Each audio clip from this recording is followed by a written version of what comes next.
Mücahit Afganistan Taliban. İnsanlar bir noktada isyan ediyor aslında, yani bakmayın siz kabullendiğine. Bakın o kadar yer gezdik, dolaştık, gördük, kültür tanıdık, toplum tanıdık, insanlarla tanıştık. Ben bu kadar misafirperver bir toplum görmedim. Konuştuklarından anladığım kadarıyla bilgi de sağlamışlar gibi, yani bir istihbarat da sağlamışlar gibi. Ya bir meydanda kurşuna dizerler ya da dar ağacı kurduru basarlar, yani o kadar zıt görüşlerimiz var. Taliban. Taliban. Taliban. Bir Mosul, Kalan. Ama Afganistan'ın bu yönünü hissetmeniz için bence tam şart sağlandı yani. Işık olsa bir anlamı olmazdı. Allah'ın kitabı var. Öteki elimde de diyor Emanullah'ın kitabı var diyor. Hangisi altında yaşamak istersiniz diyor.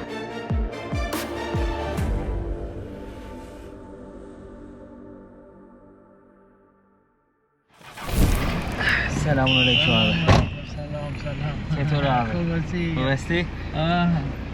Az kuca hasti? Türkiye. Türkiye. Türkiye. Alhamdulillah. Türkiye Müslüman, Müslim. İsmi çi abi? Nam Faimas. Faymaz. Burak. İsmi ben Burak. Burak. Arkadaşlar şimdi bir taksici abiyle tanıştım. Babil'in bahçeleri var. Şu an Kabil'deyim ben. Herkese selamlar, sevgiler Afganistan'ın başkentinden.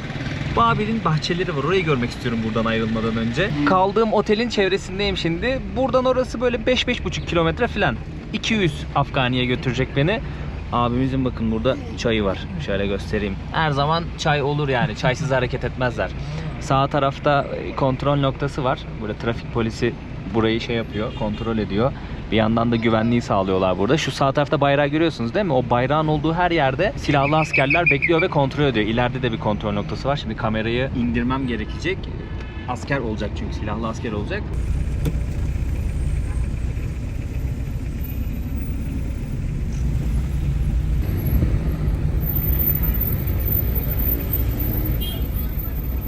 Şu tepenin belli bir noktasına kadar çıkmıştık arkadaşlar. Orada bir gecekondu mahallesi vardı. Orayı ziyaret etmiştim. Bir video çekmiştim. Hatırlayacaksınızdır. Sol tarafta İran sefareti var. Yani İran konsolosluğu var. Bayağı büyük bir alan. Türk konsolosluğu da varmış burada ama tam olarak nerede bilmiyorum. Bayağı bir trafik kilitleniyor yalnız şehirde. Onu söylemem lazım. Sürekli akan bir trafik var. Sürekli bir insan kalabalığı var. Hareketli bir şehir yani. Kalabalık bir şehir burası.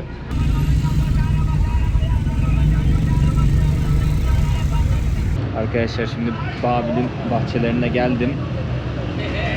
Şöyle bir form şey var, bilgileri var. Onları girmem gerekiyor. 450, for kamera. 350 Afgani giriş. Eğer video çekecekseniz kamerayla 100 Afgani daha ödemek zorundasınız. Yani 450 Afgani oldu bana. Buyur abi. Teşekkür ederim. Ara abi. Selamünaleyküm. Çetori. Aha. Yani. Tamam. Tamam. Hayli memnun.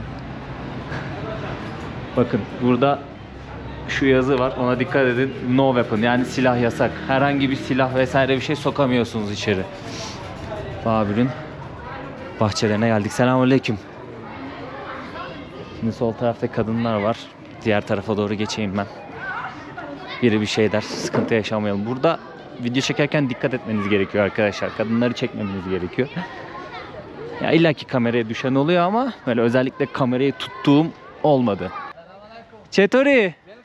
Thank you. Huvi. Selam. Selam. Parti İran'ı. Türkiye. Türkiye. Türkiye ha. Maşallah. Farsi kem. Kam. Farsi kem. Kudam zuban.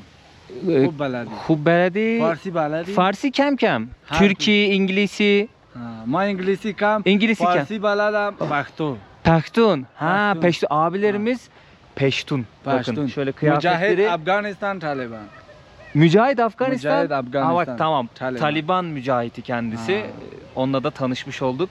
Espeçiye. Hacı Vefa. Hacı Vefa. İsmem ben Burak. Burak. Welcome. Şükran. Thank you. İsme? اسمه قاری صاحب شعایب. Qari Şuayb. Şuayb. اسم شفیع زندانی. İlyas. Taliban. Taliban. Taliban. Yi Mosul. Kalan. Mesela komutan. Komutan. Ve komutan. Komutan. این مسئول است. İmmasulas. Kalan. Ni Kalan. Bahçeye adım atar atmaz Taliban'la tanıştık arkadaşlar. Yanlarında bir komutan oluyor genelde ve askerler oluyor. Bu şekilde dolaşıyorlar, geziyorlar, görevlerini yerine getiriyorlar. Restoranlarda falan denk gelmişliğim oldu önceden. Sohbet etmişliğim oldu, böyle beraber çay içmişliğimiz oldu. Yemeğe falan da davet ettiler. Sıcak davranıyorlar arkadaşlar. Yani benim mesela dünya görüşüm uyuşmuyor. Çok zıt. Alakamız yok. Hatta kuvvetle muhtemel politika konuşmaya başlasak 30-40. saniyede büyük ihtimalle beni böyle ya bir meydanda kurşuna dizerler ya da dar ağacı kurduru basarlar yani. O kadar zıt görüşlerimiz var. Ama burada misafirsiniz. Gayrimüslim de olsanız, Müslüman da olsanız hiç fark etmiyor. Dünyanın neresinden gelirseniz gelin. Burada sizleri sıcak karşılıyorlar arkadaşlar. Halkın yanı sıra Taliban da öyle karşılıyor. Yani hani bunu Taliban övme olarak algılamayın. Ben gördüğümü söylüyorum. Ama tabii belli başlı kurallar var. Bunlara uymak zorundasınız. Onlar zaten şey yapar sizi. Yanlış bir şey yaptığınız zaman mesela fotoğraf video çekmemeniz gereken bir yerde çektiğiniz zaman uyarırlar sizi. Ama öyle bir sıkıntı da yaşamazsınız. Genellikle böyle merak ediyorlar. Nereden geldin? Ne yapıyorsun? Neden geldin? Soruyorlar. Güler yüzle karşılıyorlar ama dediğim gibi tabii dünya görüşlerimiz çok zıt. Şu an Afganistan'ı onların mı yönetmesini istiyorum? Hayır. Buradaki insanlara özgürlük istiyorum. Ama tabii adamın suratına kalkıp da bunu söylemiyorum burada. O başka bir konu, bu başka bir konu. Şimdi Babür bahçelerine girmiş bulunuyoruz arkadaşlar. Babür Şah. Hayatımızın bir noktasında kendisini duymuşuzdur. Babür İmparatorluğu'nun kurucusu ve ilk hükümdarı. Kendisi Babür bahçeleriyle de aslında biliyorsunuz Babür bahçeleri dünyanın farklı noktalarında var. Babür bahçeleriyle de meşhur. İsmi kendisinden geliyor. Kendisi Babür Şah doğa ve düzen takıntılı biriymiş. Ve Fars bahçelerini çok seviyormuş arkadaşlar. Bunların böyle bir harmanı gibi bir tasarısı olmuş kendisinin. Dini ve dünyevi böyle bazı eklemelerle Babür bahçelerini tasarlamış kendisi. Yani böyle aktarabilirim açıkçası. Ve Babür bahçeleri dünyanın belli noktalarında, özellikle bizim coğrafyamızın bu yakın kısımlarında, yakın coğrafyada belli noktalarda Babür bahçeleri bulunuyor. Gayet güzel bahçeler. Yani fotoğraflarını, videolarını, minyatürlerini illaki görmüşsünüzdür. Kabil'deki Babür bahçesini de canlı canlı ziyaret etmiş bulunuyoruz. Bahçenin içerisindeyim. Şöyle yukarı doğru çıkayım. Hava serinledi ha biraz. Hava birazcık serinledi. Karşıda bir tane tepe var. Orada da gecekondu mahalleleri var. Bu tarafta da bak kale var. Kalenin o tarafta da gecekondu mahalleleri var. Babür Şah'ın annesinin Cengiz Han soyundan geldiği, babasının da Timur soyundan geldiği düşünülüyor. Ana dili Çağatay Türkçesi ve eserlerini Çağatay Türkçesiyle yazmış arkadaşlar. Aslında hem Türk hükümdarlar arasında önemli bir yere sahip kendisi, hem de Türk edebiyatında önemli bir yere sahip. Güzel eserler bırakmış. Şu an kendisinin tasarladığı Babür bahçesinde geziyoruz. Kabil'deki Babür bahçesi. Sanırım Pakistan'da var, İran'da var. Yanlış bilmiyorsam buralarda var. Başka nerelerde vardı hatırlayamadım şu an. Şöyle sizlere biraz tepeye çıktım, manzarayı da göstermek istiyorum. Havada kararacak böyle 1 saate yakın bir zamanda. Belki birazcık da sizlere Kabil'in akşamlarını eğer video çekebilirsem, güvenlik önlemleri bayağı artıyor çünkü akşam her yerde asker oluyor. Göstermek isterim açıkçası. Babür'ün mezarını göreceğiz şimdi arkadaşlar. Burası Babür'ün mezarı. Kardeşim sağ olsun. Aleykümselam. Esveçiye. Fulat. Fulat. Burak. Nice to meet you. Sağ olsun kardeşim. Kapıyı açtı. Babür'ün mezarı karşımızda. Burası Babür'ün mezarı arkadaşlar. Şöyle göstereyim. Babürname'yi bilirsiniz. Babürname'nin yazarı kendisi. Türk edebiyatında anı türünün ilk büyük örneği. Çağatay Türkçesiyle yazılmış. He? Sen. Ha, oğlu diyor. O da torunu diyor bak. Şu soldaki oğlu, sağdaki de torunuymuş. Onların da mezarları burada. Aferin sana. İngilizce de öğrenmişsin birazcık. Aferin sana. Babürname'de birazcık araştırdığımda, ben okumadım. Doğa, şehir, savaş ve kendi hayatının aslında bir bütünü. Detaylı ve kendine has üslubuyla anlatmış Babür Şah. Dediğim gibi anı türünde Türk edebiyatındaki ilk büyük örnek. Çağatay Türkçesiyle yazılmış. Kendisi de büyük bir imparator. Mezarı burası. Burada da biri yatıyor ama kim bilmiyorum. İyi bak, şanslıyız ha. Kapı kilitliydi, kardeşim beni gördü, geldi açtı hemen.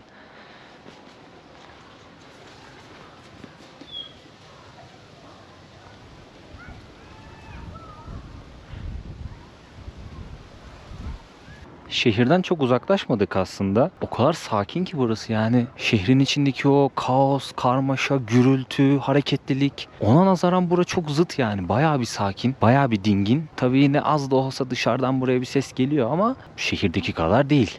Biliyorsunuz yakın dönemde Trump Bagram hava üssünü almak için Taliban'a bir uyarı gönderdi, bir mesaj gönderdi. Orayı istiyoruz, geri istiyoruz diye. O bir gerginlik yaratmış ülkede yani. Off the record'da kamera kapalıyken ben insanlarla konuştuğumda onun gerginliği var şu an ülkede. Kuvvetle muhtemel alacağını geri düşünüyorlar. Yani geri alacak Amerika, buraya gelecek diyorlar, o üsse yerleşecek diyorlar. İnanç bu şekilde halkta. O yüzden bazı kimseler şey diyor, Taliban'da onun gerginliği biraz var diyor. Uyarıyorlar beni hani video çekiyorsun dikkat et falan diye. Ama gördünüz bazıları da böyle gayet yani güler yüzü normal karşılıyor, sıcak karşılıyor. Bir sıkıntı çıkarmıyor. Ama şey yapan da var böyle biraz ters yapan değil de ciddi duran da var yani çok fazla sizle muhatap olmayan Taliban da var. Dikkat etmeniz lazım ama böyle coğrafyalarda arkadaşlar. Her an her şey olabilir. Bak 2 kere drone gördüm. Yani yolcu uçağı değildi. Savaş uçağı tarzı bir şey değildi. Daha ufak bir şeydi. Bence drone'du o yani. Biri kim bilmiyorum ama burada uçuruyor, drone uçuruyor. Artık keşif için mi başka bir şey mi hiçbir fikrim yok. Yani yakın zamanda yine bir şeyler olabilir ya. Selamünaleyküm. Teori. Hobi. Çocuklar. Ben kamerayla konuşuyorum ya merakla bakıyorlar bana. Ne bu okul? Ne diyor? Bir şey private school. Ha, özel okul. Özel okul. Özel okul. Hediyelik eşya alabileceğiniz dükkanlar da var. Ya, çeşitli etnik kökenlere ait yerel kıyafetler, kadınların giydiği yerel kıyafetler. Şöyle göstereyim sizlere. Yani o dronları görünce biraz böyle dedim hayırdır ne oluyor? Lübnan'da görmüştüm mesela İsrail'in uçurduğu dronlar vardı. Selamünaleyküm. Çetori. Hobi. Ha bak burada. Şöyle hızlıdan göstereyim muhabbetimize devam edelim sonra. Aa bak güzel şeyler var. Amerika'nın buraya gelip işgal ettiği dönemden çok fazla böyle bu tarz madalya tarzı şeyler var. Çok ilginç muhabbetlere dahil oldum burada. Onları da anlatmak istiyorum sizlere bu videoda. Birazcık ben konuşacağım. Off the record'da neler duydum, neler gözlemledim. Onları aktaracağım ben aslında sizlere. Tabii muhabbet etmek isterim insanlarla, o ayrı. İşin garibi Taliban'la tanıştık yani bugün. Yani öncesinden de tanışmıştım da.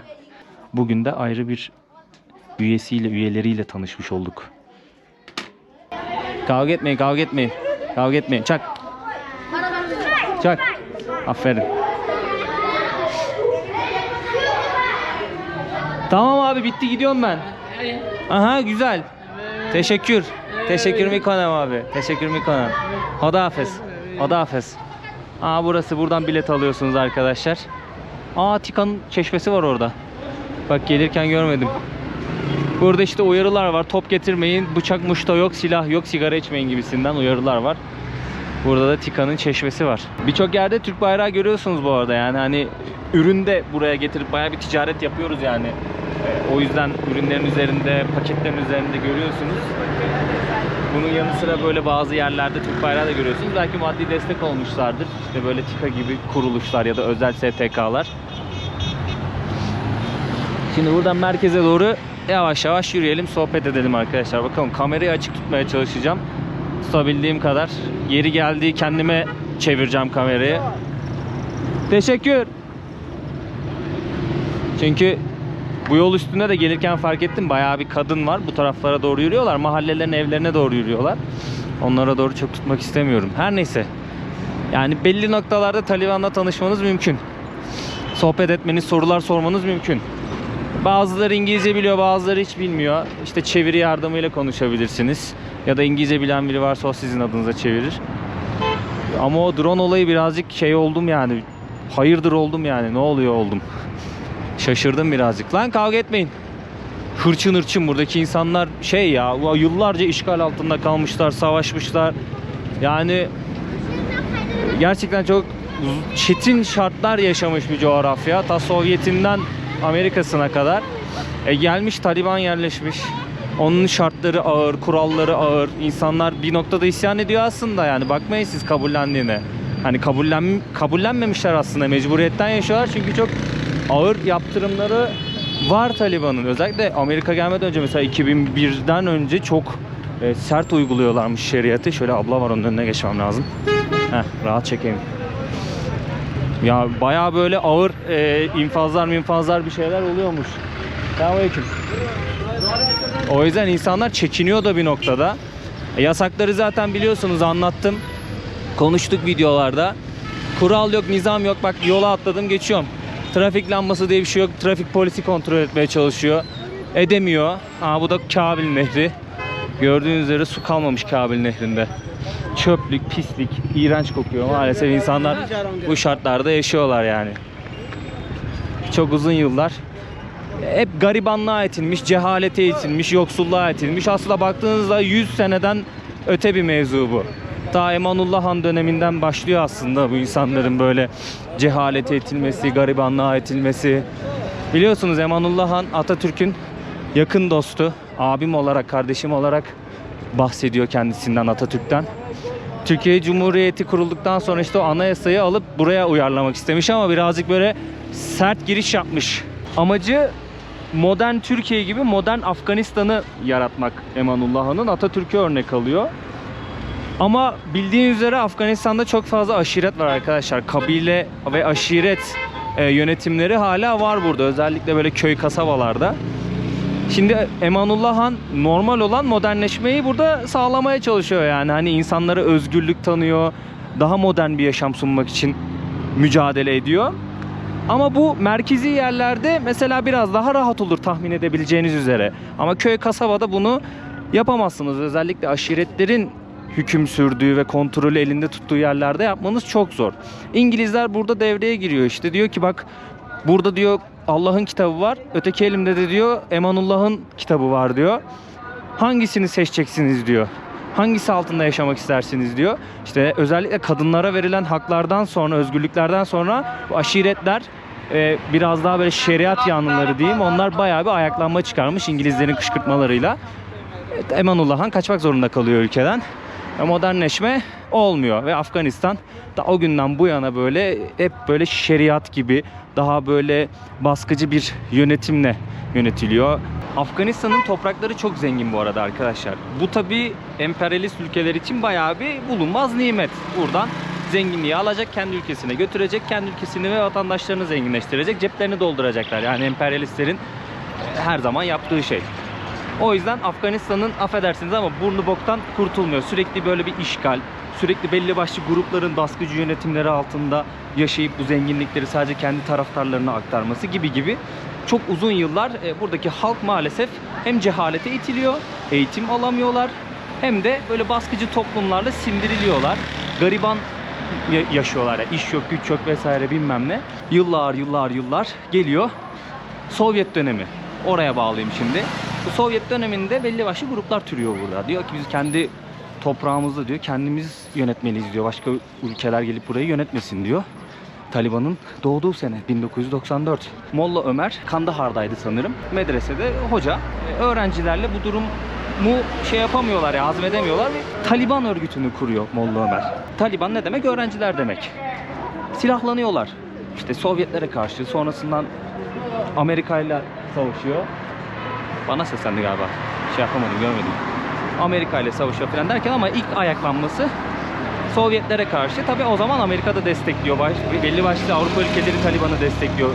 Pakistan Taliban'ı destekliyor. Amaçlar tabi belli. Buradan kendileri çıkar elde etmek. Taliban güçleniyor.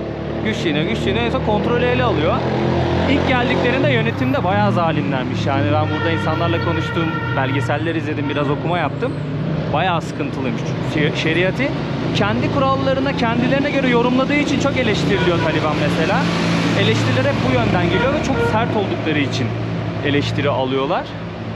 Tabii insanların özgürlüklerini falan kısıtladığı için oralara hiç girmiyorum zaten. 2001'de Amerika biliyorsunuz 11 Eylül yaşıyor.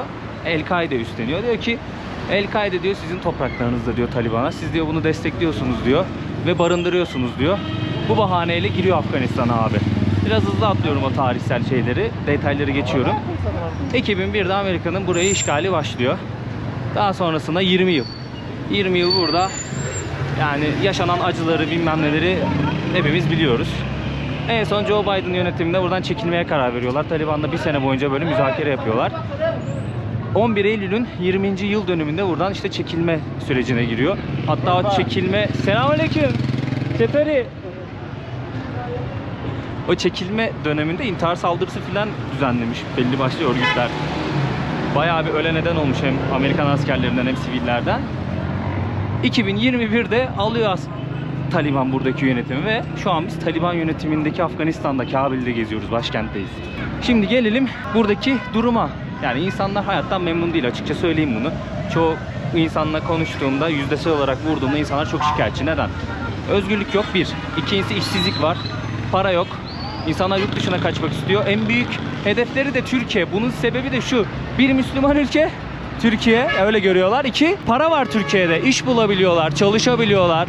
O yüzden ve Türk insanı sıcakkanlı diyorlar, yardımsever diyorlar. Bizi kardeş olarak görüyorlar. O yüzden Türkiye'ye kaçmak istiyorlar, gelmek istiyorlar ve hemen hemen hepsi, yani konuştuğum Türkçe bilen insanların hemen hemen hepsi, Türkmenleri, Özbekleri ayrı tutuyorum. Kaçak gitmiş Türkiye'ye ve orada bir süre kalmış, çalışmış, para biriktirmiş. Kimisi burada evlenmek istiyor, başlık parası istiyorlar. Başlık parasını burada çıkaramadığı için yurt dışına kaçıyor, Avrupa'ya kaçmaya çalışıyor, Türkiye'de kalıyor vesaire vesaire. Öyle sebeplerden dolayı bayağı insan kaçmış gelmiş. Türkiye'den deport edilenler de fazla. Şu an kalan da varmış. İnsanlar bu durumlardan şikayetçi. Taliban'ı seven yok mu? Var. O da var. Bunu da söyleyeyim. Taliban'ı seven de var. Ama onlarla da konuşuyorum. Bazıları mesela Türkiye'ye gitmiş, çalışmış. Türkiye'de sevgilisi mevgilisi var. Orada hiç şeriat hayatı umurunda değil. Normalde yaşamış, takılmış. Burada diyor şeriat güzel diyor. Türkiye'de çok güzel diyor ama diyor Türkiye'de diyor şeriat gelsin. Diyorum şeriattan madem memnunsun burada niye gittin diyorum Türkiye'ye. Cevap yok. Böyle bir tezatlık da var yani, anlayacağınız. Şimdi Allah var, çok misafirperver insanlar. Bak hiç yalan söylemeyeceğim. Bakın o kadar yer gezdik, dolaştık, gördük, kültür tanıdık, toplum tanıdık, insanlarla tanıştık. Ben bu kadar misafirperver bir toplum görmedim. A'dan Z'ye, 7'den 77'ye inanılmaz bir misafirperverlik var. Yani hayatımda böyle bir misafirperverlik ciddi anlamda görmedim. Haklarını teslim etmek istiyorum bu konuda. Dediğim gibi yani ne yönetimle, belki de buradaki insanlarla da. Çünkü Afgan toplumu çok muhafazakar. Hani Taliban'la bunun ilgisi yok. Taliban öncesinde de zaten muhafazakar. Seküler kesimi oldukça yüzdesel olarak az bir kesimdi. Muhafazakar bir toplum Afgan toplumu. Taliban'da bazı şeyler tabii değişti. Kurallar değişti. Yaşam tarzları değişti ama o muhafazakarlık korunuyor. Hiç hayat görüşümüz uymuyor ama hiç umurlarında değil. Ya ben kimmişim, neymişim, gayrimüslimmişim, Müslümanmış hiç umurumda değil. Ben burada misafirim, yabancıyım. O yüzden beni el üstüne tutuyorlar yani. Bak birçok kez ben para vermek için kavga ettiğimi biliyorum yani, mücadele ettim. Bir şey yiyorum, içiyorum, parasını almıyorlar, ödetmiyorlar ya abi, olur mu? Zaten hani benim param var, tamam. Hani olmasa rica ederim ya da derim ki tamam abi bu sefer senden olsun. Zaten 3 kuruş para kazanıyorsun, bir de ben sana yük olamam yani o konuda. Sağ olsunlar, inanılmaz insanlar o konuda.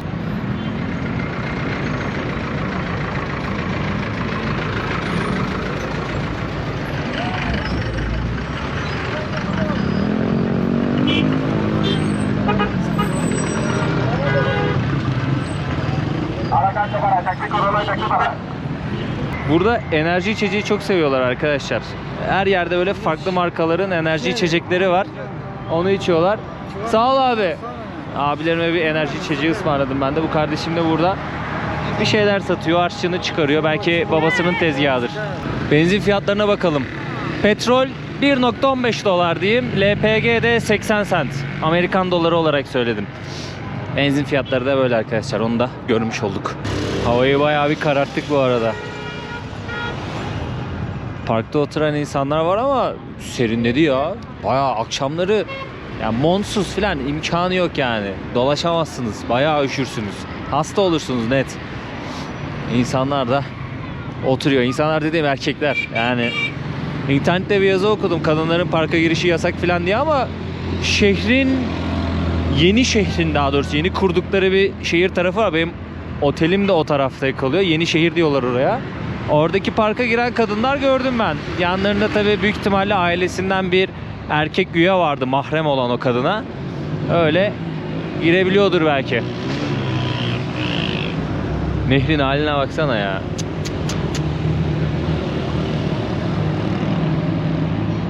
Vallahi içler acısı durum. Afganistan'ın durumu gerçekten içler acısı. Bilmiyorum siz ne düşünüyorsunuz? Bak bu video birazcık böyle benim gözlemlerimi daha çok böyle kendim aktardığım, çok diyaloğa girmediğim tarzda bir video oluyor. Böyle bir şey yapmak istiyordum. Hasan bunu biraz daha sakin kafayla yapmak istiyorum. O büyük ihtimalle son videoda olur. Afganistan'ın son videosunda görürüz onu arkadaşlar büyük ihtimalle. Ama birkaç kişiyle tanıştım. Şimdi hangi mesleği yaptıklarını söylemek istemiyorum. İsimlerini falan da söylemeyeceğim. Tamamen gizlilik ilkesi altında dinledim. Kayda almadım.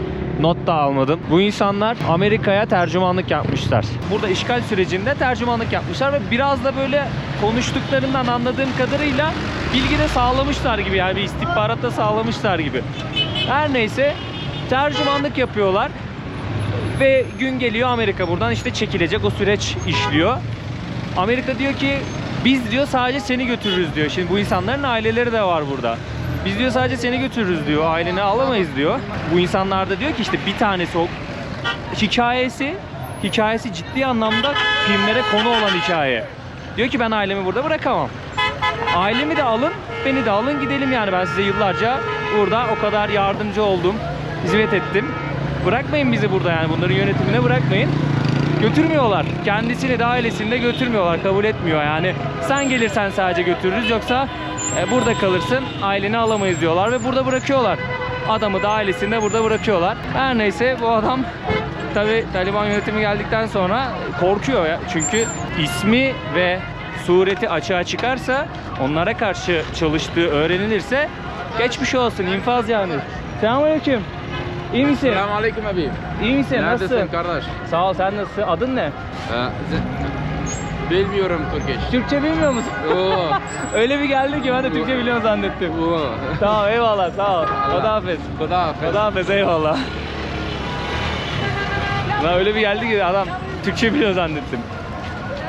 Neyse bu adam tabii korkuyor doğal olarak çünkü ismini suretini öğrenirlerse yani görünüşünü öğrenirlerse diyecek ki bu sen bize karşı çalıştın infaz direkt yani. Direkt infaz. Adam da tabii göreve çıktığında bu arada Amerikalılar buradayken göreve çıktığında sürekli yüzünü kapatıyormuş. Yani sadece diyor gözlerim gözüküyordu diyor. Gözlük falan takıyordum diyor. Hiçbir şey görmüyorlardı diyor. Beni tanımıyordu kimse diyor. Yani o şekilde hem tercümanlık yapmış hem istihbarat sağlamış. Öyle söyleyeyim sizlere. Tam filmlere konu oluyor yani.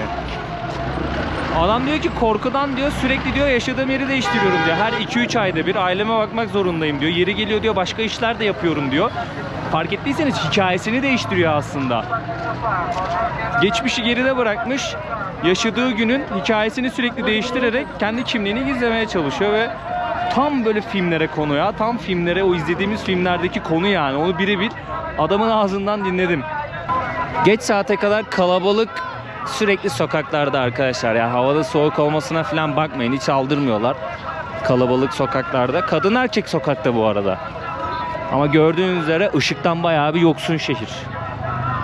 Afganistan'da bir elektrik problemi var. Çünkü gördüğünüz ışıklarda jeneratör. Birçoğu hemen hemen hepsi hatta jeneratör. Elektrik gidince birçok yerde gidiyor. Hemen hemen hepsi jeneratör arkadaşlar. O abimiz soğan patates satıyor mesela. Şöyle bakalım. Abla geçsin. Patates satıyor, soğan satıyor. Ekmeğinin peşinde. Kusura bakmayın biraz karanlık. Bende de ışık yok. Ama Afganistan'ın bu yönünü hissetmeniz için bence tam şart sağlandı yani. Işık olsa bir anlamı olmazdı. Benim hissettiğimi hissedin istiyorum.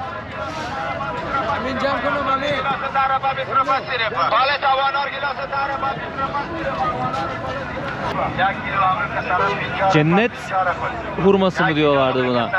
Gördüğünüz üzere genelde insanlar böyle seyyarda para kazanıyor arkadaşlar. Sokakta bir şeyler satıyor. Ya yiyecek satıyor ya meyve satıyor, kıyafet satıyor, bir şey satıyor. Yani kayıt dışı çalışma arkadaşlar. Bayağı bir iş sıkıntısı var, iş bulma sıkıntısı var. Zaten yoksul bir ülke. Bundan da çokça bahsettim bu videoda da, önceki videolarda da. İnsanlar bir şekilde sabah başlıyor abi çalışmaya. Artık akşam kaçta bitiriyorsa ekmeğini kazanıyor, ailesine bakıyor. Hayat çetin bir şekilde devam ediyor Afganistan'da. İyice hava karardı, o yüzden çok karanlık her yer. Hazır burada ışık varken böyle abilerimizi göstererek, tezgahlarını göstererek videoyu da bitireyim arkadaşlar burada. Videonun sonunda da şunu söylemek istiyorum. Okumadıysanız eğer Uçurtma Avcısı'nı mutlaka okuyun. Pişman olmazsınız. Yani benim 2 tane kitap var bu hayatta böyle gözlerim dolu dolu bitirdiğim, böyle ağlamak için kendimi zor tuttuğum. Bir tanesi Uçurtma Avcısı. Kolombiya'da, Güney Amerika seyahatimde okumuştum. Böyle bitmesin diye yavaş yavaş okudum, sindire sindire okudum. Bitmesin istedim yani kitap. O kadar hüzünlü bir kitap ki. Uçurtma Avcısı mutlaka okuyun. Benden bir tavsiye olsun. Videoyu da burada bitirelim arkadaşlar. İzlediğiniz için çok teşekkür ederim. Biraz daha farklı şeyler anlatmaya çalıştım. Böyle bilgiler derli toplu olsun istedim ama ülkeden çıktıktan sonra bilahare bir daha bunları daha kısa, daha sade biçimde anlatmak isterim sizlere. Daha rahat bir ortamda. Böyleydi durumlar. Kendinize çok iyi bakın. Bir sonraki videoda görüşmek üzere. Dikkat edin kendinize, sağlığınıza, yediğinize, içtiğinize. Dikkat edin. Görüşmek üzere. Hoşça kalın.